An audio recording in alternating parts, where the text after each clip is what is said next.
El título de nuestro sermón es Jesús es perseguido. Y el texto que estaremos exponiendo es Juan capítulo 5, versículo 16 hasta el 18. Y dice la palabra del Señor así: Por esta causa los judíos perseguían a Jesús y procuraban matarle. ¿Por qué? Porque hacía estas cosas, ¿cuándo? En el día de reposo. Y Jesús le respondió: Mi Padre hasta ahora trabaja y yo trabajo. Por esto los judíos aún más procuraban matarle, porque no solo quebrantaba el día de reposo, sino que también decía que Dios era su propio Padre, haciéndose igual a Dios. Bueno, Juan, en el versículo 16, en las primeras palabras, establece para nosotros el contexto circunstancial sobre el que debemos entender las palabras que dirá a continuación. ¿Y qué es lo primero que Juan dice? Y por esta causa los judíos perseguían a Jesús y procuraban matarle. Aquí Juan quiere que nosotros recordemos qué es lo que acaba de decir, o más bien, qué es lo que acaba de pasar. Recuerden que desde el versículo 1 hasta el versículo 15, Juan ha venido narrando el cómo es que Jesús sana a un hombre que llevaba 38 años paralítico y que allí junto al pozo de Betania esperaba su mejor oportunidad para ser sanado. ¿Lo recuerdan?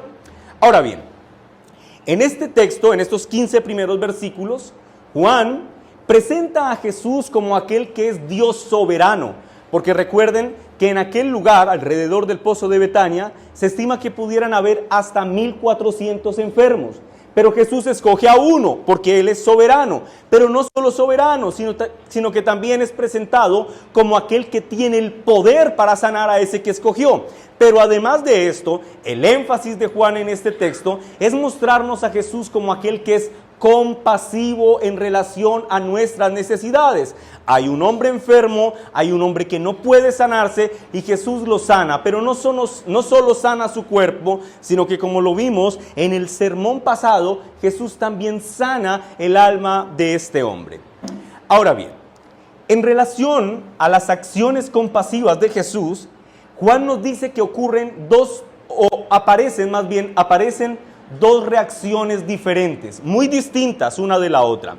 En primer lugar, recordemos que la reacción del hombre que fue sanado fue una reacción de gozo y de regocijo que testificó a los otros enfermos quién era su benefactor.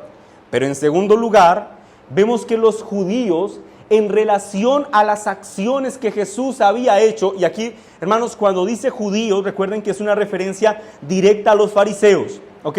Bueno, los fariseos, ¿cuál fue su respuesta en relación a la obra que Cristo hizo con el hombre enfermo? Se llenaron de enojo hacia el benefactor del hombre que antes estaba enfermo.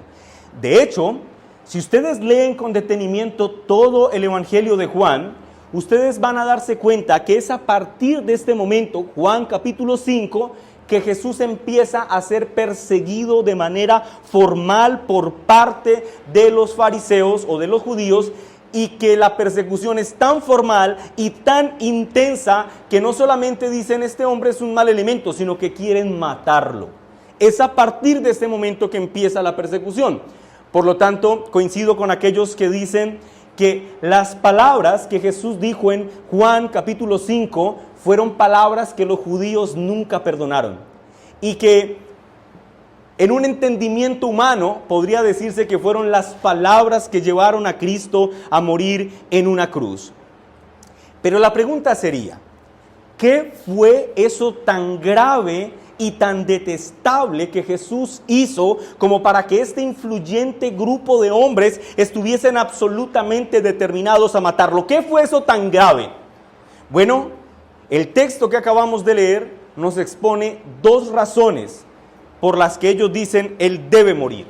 La primera razón o la primera acusación que ellos harán es que Jesús quebranta el día de reposo. Y la segunda acusación que harán es que Jesús es un hombre blasfemo. Ahora, vamos a entender cómo es que estos hombres y el por qué acusan a Jesús a través de dos encabezados. Y aquí viene el primer punto de mi sermón. Primer punto, el origen de la persecución, versículo 16. Primer punto, el origen de la persecución, versículo 16. ¿Estamos allí? Amén. Leamos el texto. Dice: y por esta causa los judíos perseguían a Jesús y procuraban matarle. Porque, noten la cláusula condicional, porque hacía estas cosas, ¿cuándo? En día de reposo. Bueno, aquí Juan nos está diciendo que los fariseos han llevado su odio hacia Jesús hacia el nivel más alto que uno pudiera imaginarse. Estos hombres no solo creen que Jesús sea una mala persona, o que sea una persona con la que uno no deba compartir, no. Ellos creen que Jesús es un enemigo al que hay que asesinar. ¿Pero de qué lo acusan? Bueno, el texto dice que ellos lo están acusando de quebrantar el cuarto mandamiento de la ley moral de Dios, es decir, de los 10 mandamientos. Ahora escúchenme con atención. Los 10 mandamientos, mis hermanos, son llamados ley moral de Dios porque son mandamientos atemporales que obligan a todos los hombres de todas las épocas, porque estos mandamientos nos muestran o comunican el ser de Dios. ¿Me hago entender? Es decir, cuando Cristo venga por segunda vez, y la Biblia dice que seamos juzgados en aquel juicio final, seremos juzgados a la luz de los 10 mandamientos, porque son imperecederos en el tiempo, trascienden el término del pacto de obras, porque estaban desde antes del establecimiento del pacto de obras, ya que la ley moral transmite el ser de Dios. Es decir, cuando nosotros vemos los 10 mandamientos, estamos considerando a Dios en su santidad, y transgredir una de esas 10 esas normas establecidas que Dios dejó en el decálogo, pues es pecar contra la santidad de Dios. ¿Me entienden eso? Vamos allí todos, hermanos. Esto es importantísimo. Estos fariseos están diciendo: Jesús ha quebrantado el cuarto mandamiento. ¿Y cuál es el cuarto mandamiento?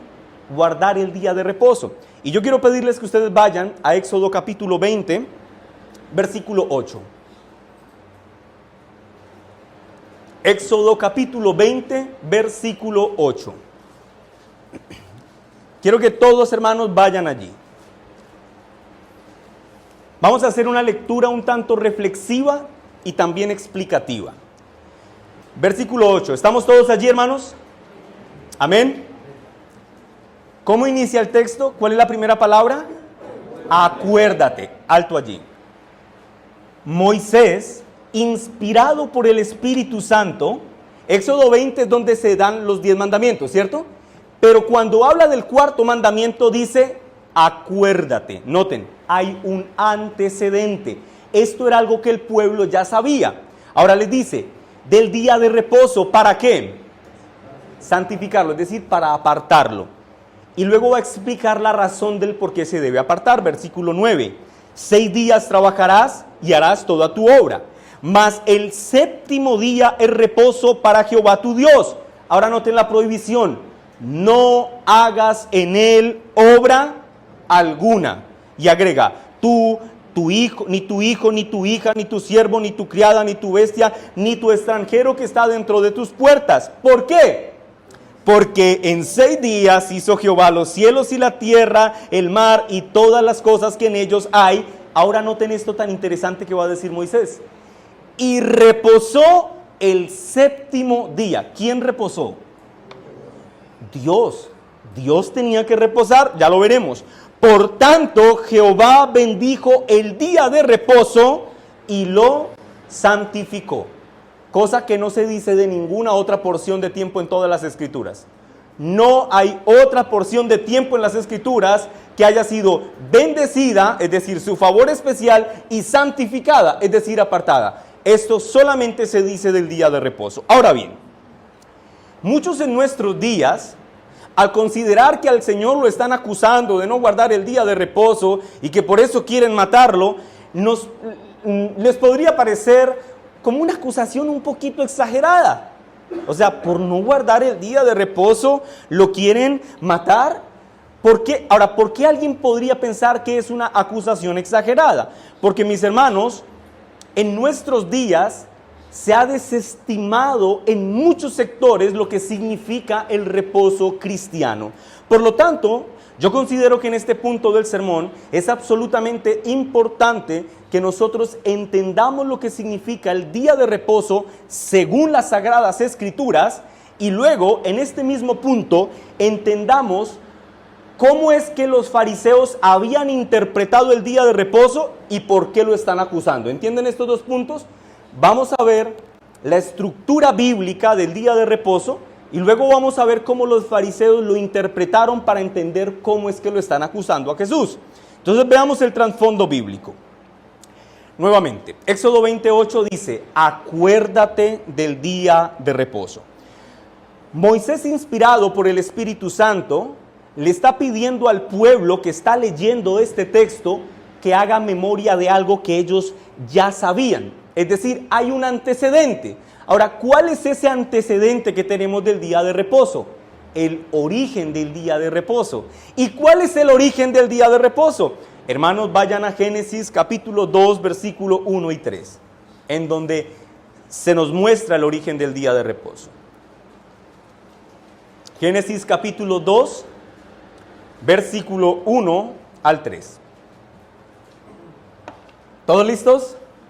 Amén. Dice la palabra del Señor. Fueron pues acabados los cielos y la tierra, y todo el ejército de ellos. Y acabó Dios en el día séptimo la obra que hizo. Esto significa día sexto a las 6 de la tarde. Dice, ahora noten lo que dice. ¿Y qué pasa? Y reposó en el día séptimo de toda la obra que hizo. Pregunta, ¿quién reposó? Dios. Y bendijo Dios al día séptimo, nuevamente lo bendice y lo santifica, porque en él, en el día séptimo, reposó de toda la obra que había hecho en la creación. Ahora yo quiero darles un dato importante. Noten que estas palabras están siendo dichas en Génesis capítulo 2. Esto significa que son dichas antes de la caída en el huerto del Edén, Génesis capítulo 3. Y cuando Moisés le pide en Éxodo capítulo 20 al pueblo que recuerde lo que ocurrió en Génesis 2, es después de la caída. Noten que el mandamiento siguió intacto a pesar de la caída en el huerto del Edén. Eso se conoce en teología como una ley natural. Así Dios lo mandó independientemente de la caída o no. ¿Me hago entender? Muy bien. Dicho esto, cuando Moisés en Éxodo 20 le pide al pueblo que recuerde lo que ocurrió en Génesis 2, esencialmente le está diciendo al pueblo que lo que ocurrió en Génesis 2 fue una instrucción de la cual se derivaría un mandamiento para nosotros. ¿Y cuál es el mandamiento que se da tanto en Génesis 2 como en Éxodo 20? Que el pueblo debe reposar un séptimo de su tiempo siguiendo el patrón bíblico que Dios ha establecido desde el acto mismo de la creación. Voy a repetir esto. ¿Cuál es el mandamiento? Reposar un séptimo del tiempo, ese es el mandamiento moral, un séptimo del tiempo, reposar un séptimo del tiempo como Dios lo estableció desde la creación. Ahora bien, es importante, mis hermanos, que ustedes tengan en cuenta que la ley moral de Dios no es una mera ordenanza de carácter temporal. Las leyes positivas, ¿y qué es una ley positiva? Una ley positiva es aquello que Dios manda en un momento concreto de la historia de redención para una gente en específico con un propósito en específico. Por ejemplo, el Señor le dijo a Adán y Eva en el huerto del Edén que no comieran del árbol del conocimiento del bien y del mal, porque si de él comieran, ¿qué ocurriría? Morirían. Eso es un mandamiento o una ley positiva. ¿Por qué? Porque quedó allí abrogada en el Edén. Es decir, esto no se nos manda a nosotros porque nosotros no estamos en el huerto, ¿me hago entender? Pero a nosotros sí se nos mandó, como a Adán y Eva, el guardar el día de reposo. Noten, la ley moral trasciende todo. Por lo tanto, trasciende el tiempo. Por lo tanto, mis hermanos, yo quiero que a partir de este momento del sermón, ustedes consideren la doctrina del día de reposo como un asunto muy importante en sus vidas. Más teniendo en cuenta el momento en el que nosotros vivimos, donde las distracciones y las ocupaciones son tan, pero tan abundantes que para muchas personas guardar un séptimo de su tiempo para el Señor resulta como descabellado. Para muchos el ir a la iglesia sistemáticamente cada 8 días resulta como algo desproporcionado y piensan que es como una carga tediosa que tienen que llevar sobre sus cuerpos. Sin embargo, mis hermanos, el pueblo de Dios que ama a Dios y cree su palabra debe aferrarse a lo que Dios ha dicho en esa su palabra y entender que Dios bendijo esta porción de tiempo y la santificó y que la ha establecido como una ordenanza para nuestro bienestar. Es de hecho a través de este tiempo de descanso que nuestros cuerpos físicamente se recuperan después de 6 días de trabajo, pero también es a través de este esfuerzo, mis hermanos, de este día santo, mis hermanos, que nosotros cultivamos una relación más profunda con Dios, fortalecemos nuestra fe y además le testificamos al mundo de la centralidad de Dios en nuestras vidas. Ahora bien, noten esto importante que ocurre en Éxodo 20 y en Génesis 2. En los dos textos se dice que Dios descansó en el día séptimo. Pregunta, ¿quizá a Dios le faltaron las fuerzas y después de haber creado el vasto universo en 6 días quedó muy cansado y por eso tuvo que descansar? Desde luego que no. Mis hermanos, la Escritura dice, por ejemplo, escuchen con atención en Isaías 40:28, respecto a las fuerzas de Dios, dice: ¿no has sabido, no has oído que el Dios eterno es Jehová, el cual creó los confines de la tierra? No desfallece, ni se fatiga con cansancio. Hermanos, a Dios no le faltan las fuerzas. Dios nunca se cansa, porque Él es infinito en su ser. Luego entonces, ¿por qué el texto dice que Dios descansó si no estaba cansado? Pues esencialmente, mis hermanos, o más bien, lo primero que debemos tener en mente para responder a esta pregunta es que el reposo divino no puede significar cesación de actividades. Voy a repetir esto. El reposo divino no puede significar inactividad. ¿Por qué? Porque es Dios quien sustenta providencialmente la creación todo el tiempo. Por lo tanto, hoy, domingo, día del Señor, Dios está sosteniendo al mundo en su órbita. Él está ejerciendo una labor real. Entonces, repito, el reposo no puede significar cesación, sino que en Dios el reposo debe necesariamente significar un cambio de actividad. En otras palabras, Dios reposó al pasar del trabajo real de crear todas las cosas para ahora a ejercer el reposo o gobierno real sobre la creación que había creado. ¿Y por qué lo hace? Pues esencial o sencillo, hermanos, porque a través de esta forma Dios establecería un patrón de conducta para que nosotros, los seres humanos que fuimos creados a su imagen y semejanza, pudiéramos seguir. Es decir, Dios no necesita descansar, pero tú y yo, seres creados a imagen y semejanza de Dios, sí lo necesitamos. Por lo tanto, cuando Dios reposa, lo que está haciendo es establecer un patrón de conducta que tú y yo debemos tomar como un ejemplo, es decir, descansar un séptimo del tiempo. De hecho, esto explica por qué Dios creó los cielos y la tierra en 6 días de 24 horas. Piénsenlo de esta forma. ¿Dios tenía que realmente tomarse 6 días de 24 horas para crear el universo? Desde luego que no. Él pudo tronar los dedos o sencillamente pudo desearlo y entonces todo hubiese sido hecho en un instante.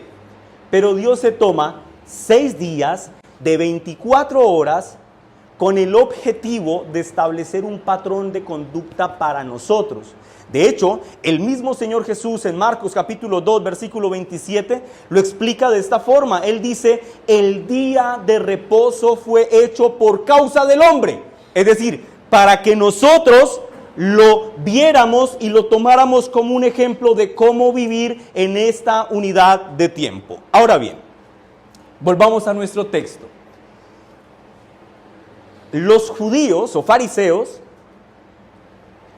están acusando al Señor Jesús esencialmente de quebrantar este patrón de conducta que Dios estableció como ejemplo para todos los hombres desde la creación. ¿Lo ven? Ellos están diciendo, ese patrón de conducta que Dios hizo en la creación para nosotros está siendo quebrantado por este hombre. Y yo quiero que ustedes noten lo siguiente, hermanos. Noten que la doctrina del día de reposo es una doctrina esencial en el corazón, que está en el corazón de las Escrituras.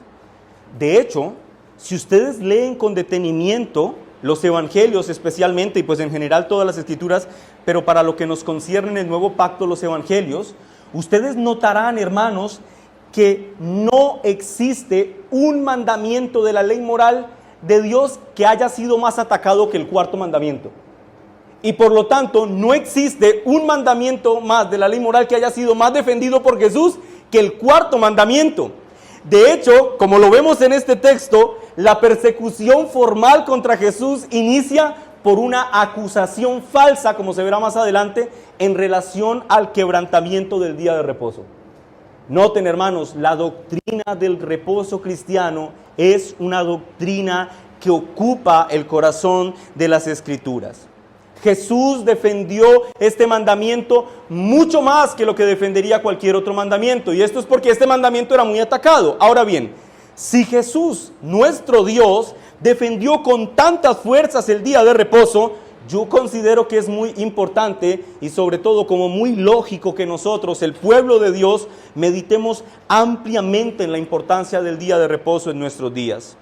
Para muchos, como lo dije hace un momento, guardar el día de reposo hoy resulta un asunto de importancia secundaria, algo reemplazable con cualquier otra cosa. Y hermanos, no me malentiendan, una reunión los miércoles, una reunión los sábados, una integración un jueves, estas cosas sirven, pero nada jamás podrá reemplazar el día del Señor o día de reposo.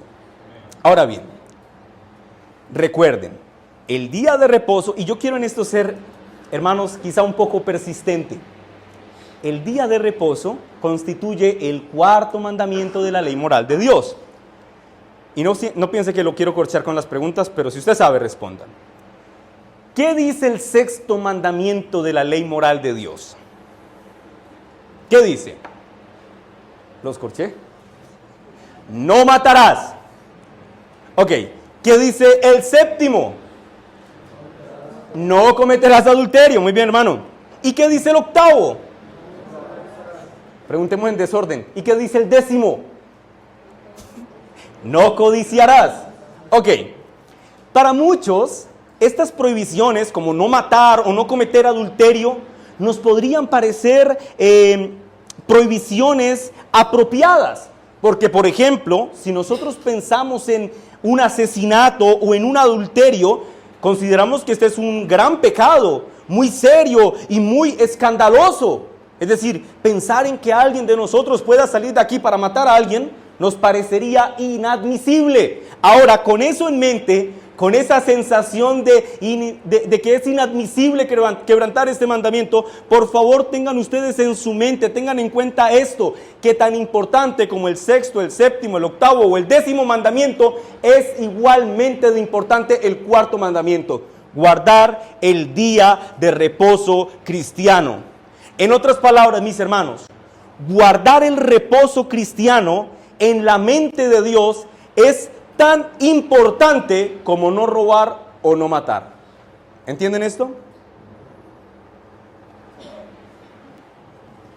En la misma línea en la que Dios dijo, no matarás, también dijo, guardarás el día de reposo.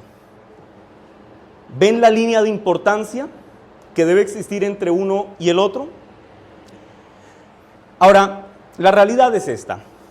Así como en los días del Señor el cuarto mandamiento era brutalmente atacado, así en nuestros días el día de reposo sigue siendo menospreciado y atacado. porque no son pocos los que afirman que una vida cristiana en la sala de su casa cada domingo puede ser una realidad.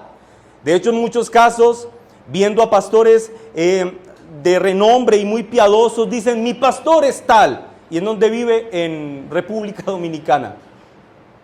Y yo me congrego solito en mi casa, allí estoy yo solito.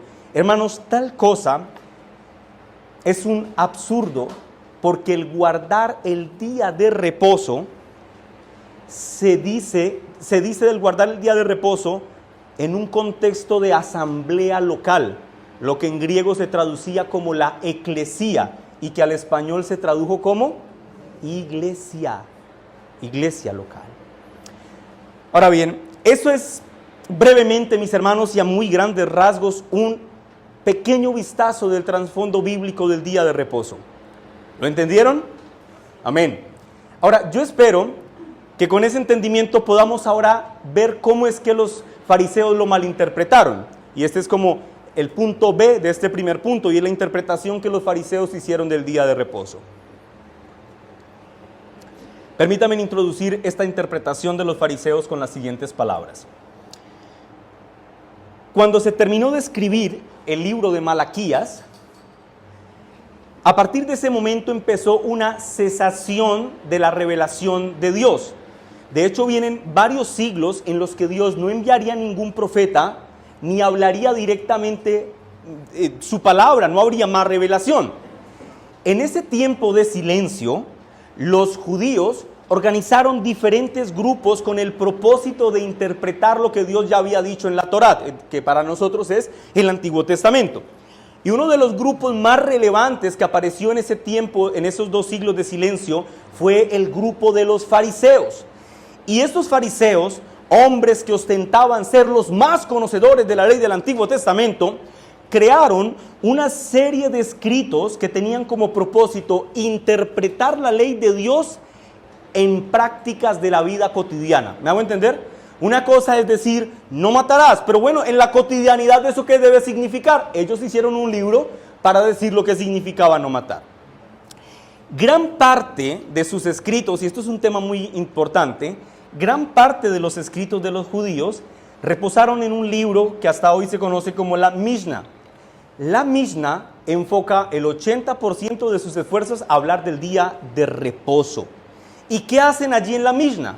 Establecen un conjunto de reglas específicas que pretendían definir lo que se podía y lo que no se podía hacer en el día de reposo. Ahora, este esfuerzo de establecer reglas de qué sí y de qué no terminó rayando con lo que para nosotros es un absurdo. Por ejemplo, en la Mishnah se decía que un padre en día de reposo podía cargar a su niño, sí, si estaba pequeño lo podía cargar, pero cierta cantidad de pasos.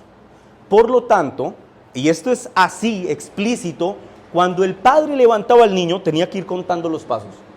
Y si llegaba al límite, lo tenía que bajar y descansar, porque si daba un paso más, estaría trabajando en día de reposo. Luego de que descansara, lo podía volver a recoger y seguir caminando. Pero ojo, si el niño había recogido una piedrecita para jugar, había quebrantado el día de reposo porque ahora estaba cargando la piedra que el niño llevaba. Es un poco absurdo. Ahora, el resultado de estas prohibiciones, y otras más, hermanos, que es impresionante, el resultado de estas prohibiciones hizo que el día de reposo dejara de ser lo que tenía que ser. Y yo espero, mis hermanos, que al final de este sermón ustedes digan, yo entiendo que este santo día es un día de fiesta. Pero las prohibiciones establecidas por los fariseos hicieron que el reposo, mis hermanos, se convirtiera para las personas en una carga que llevar y que en la práctica era imposible de cumplir todo lo que decían. Y bajo esta lógica fariseica es que estos hombres inculpan a Jesús de hacer lo ilícito en el día de reposo, es decir, de acuerdo a su propia interpretación.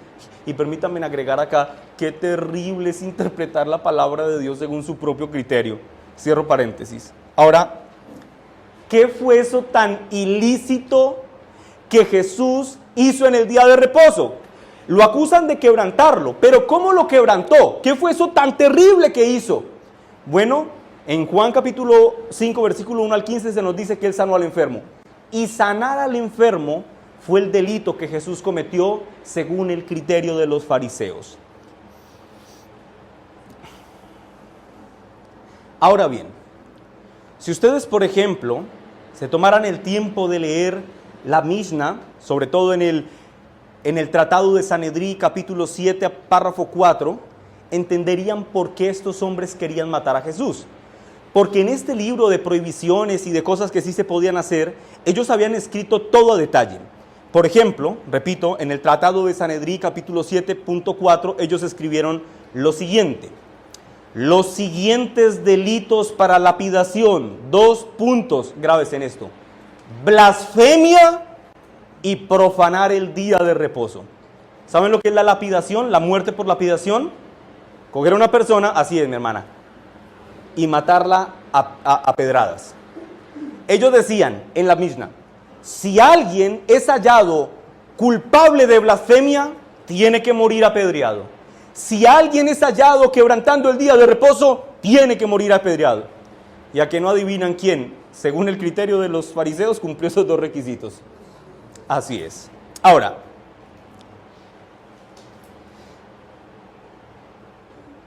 pregunto, ¿mostrar compasión hacia un hombre necesitado en el día de reposo realmente, bíblicamente, significaba quebrantar el día de reposo? Vamos a responder a esa pregunta todos yendo a Mateo capítulo 12, versículo 1 en adelante. Yo estoy seguro que todos ustedes han leído esta historia maravillosa. Mateo capítulo 12, versículo 1 en adelante.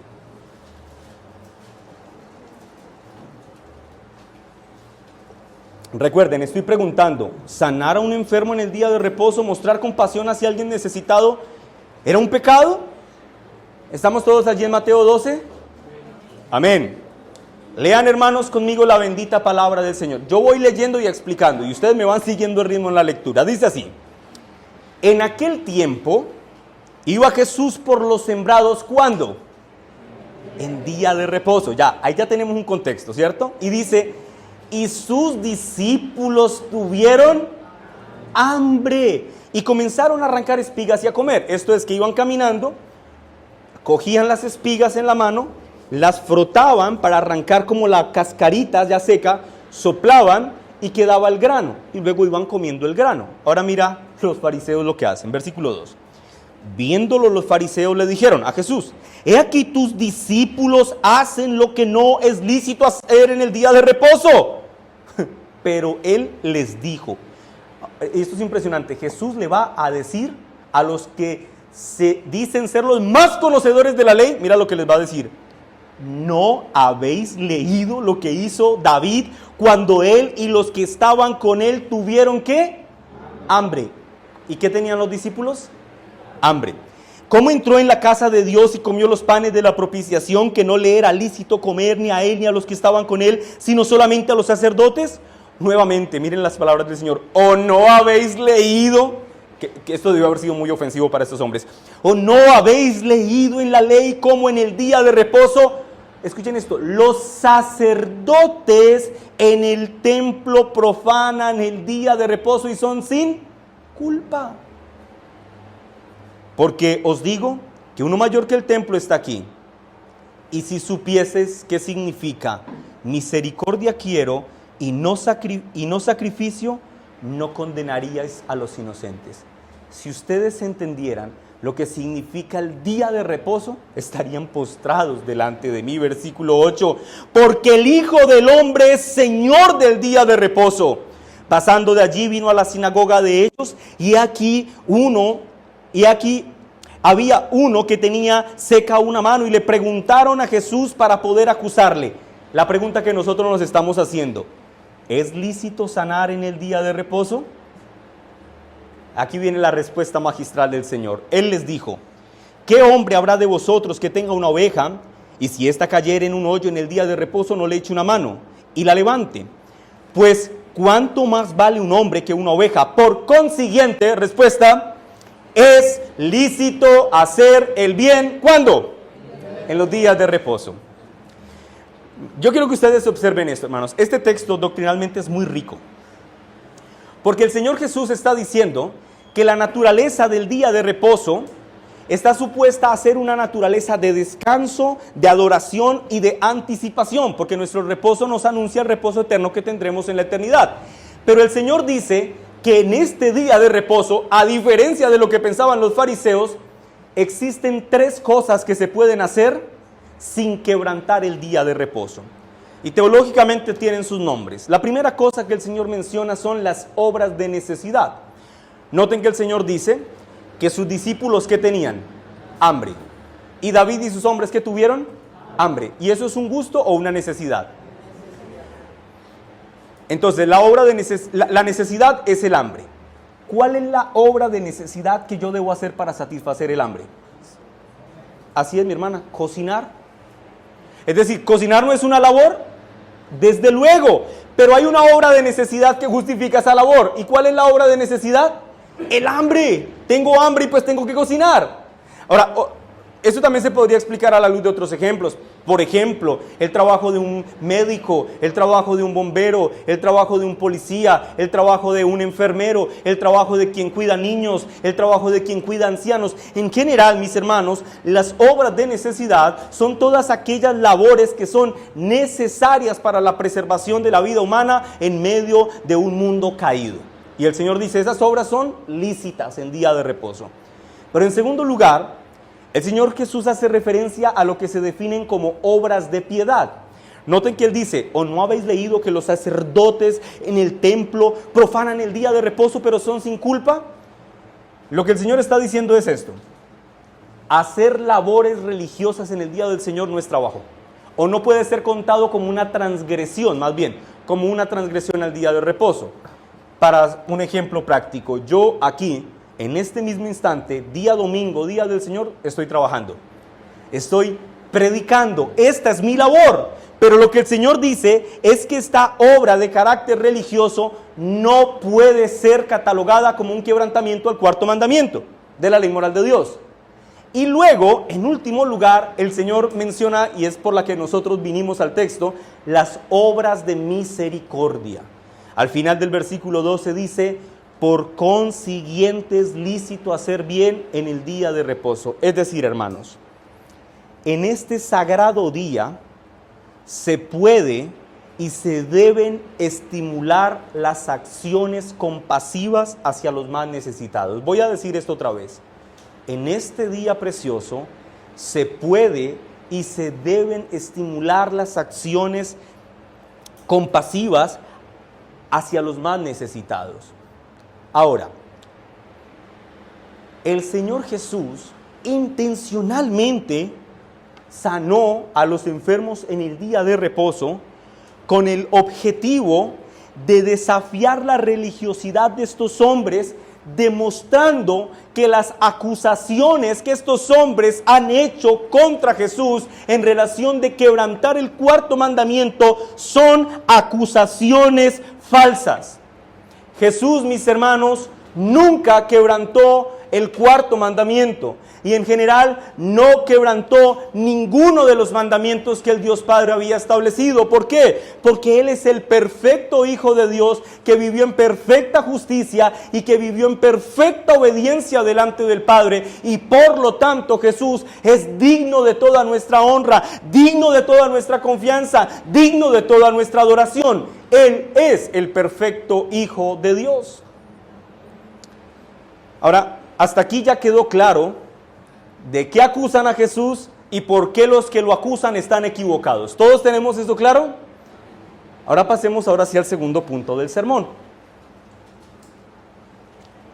que yo lo titulé Jesús como Señor del día de reposo. Lean conmigo el versículo 17 y 18, Juan 5.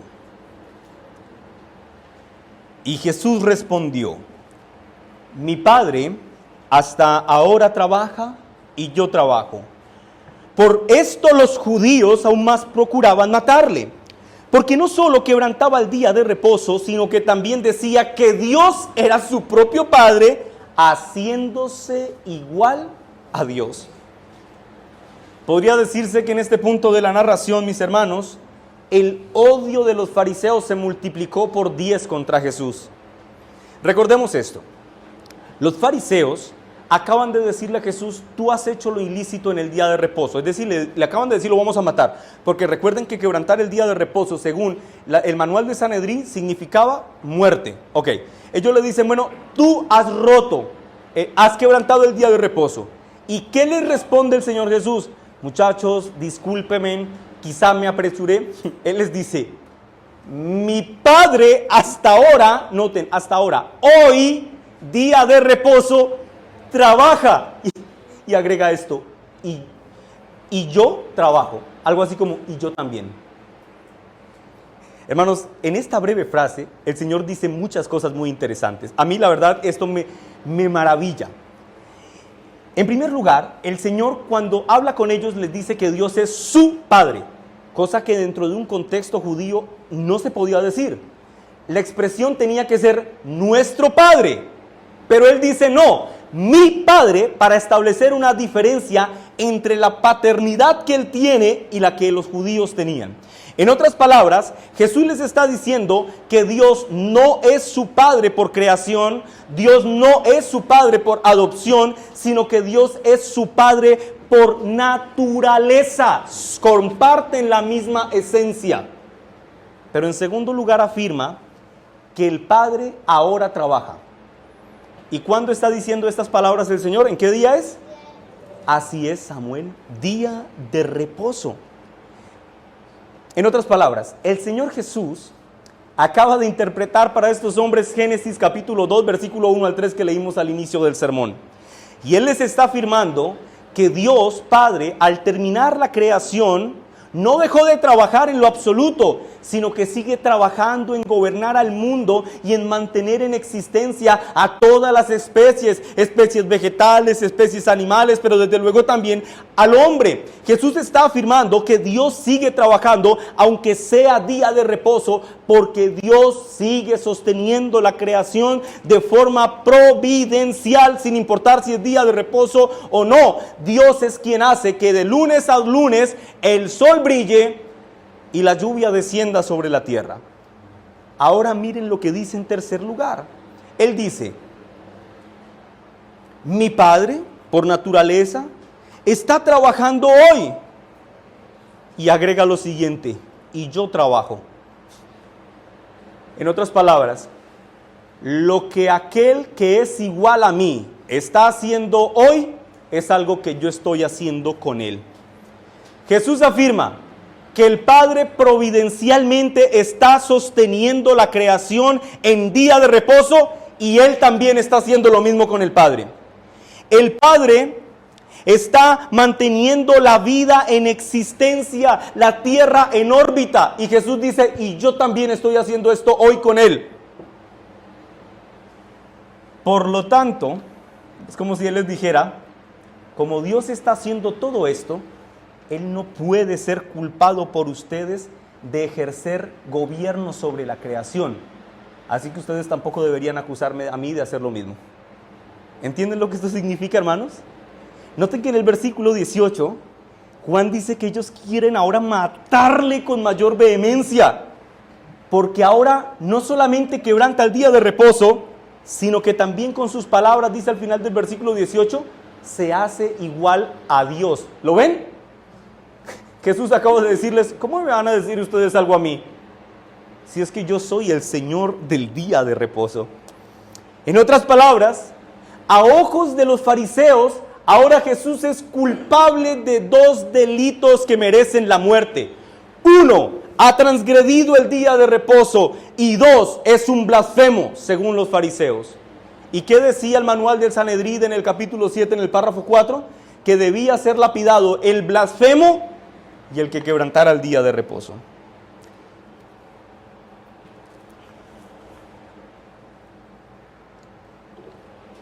Hermanos, a la luz de todo lo que he expuesto en esta mañana, mientras preparaba el sermón, yo pensaba en estos fariseos. Es impresionante cómo estos hombres, después de que fueron testigos oculares de cómo el Señor sanaba a un paralítico de hace 38 años, a pesar de esto, ellos no entendieron que aquel hombre que tenían frente a ellos o más bien lo vieron como un charlatán y no entendieron que ese hombre era Dios mismo. El carácter mismo del milagro que Jesús acaba de hacer, curar a un hombre de 38 años paralítico, debió haber hecho que en efecto ellos entendieran: este es aquel que sostiene providencialmente la creación. Este hombre no es cualquier hombre. Pero contrario a eso, ellos escogieron ver en Jesús a un hombre maligno, empeñado en blasfemar.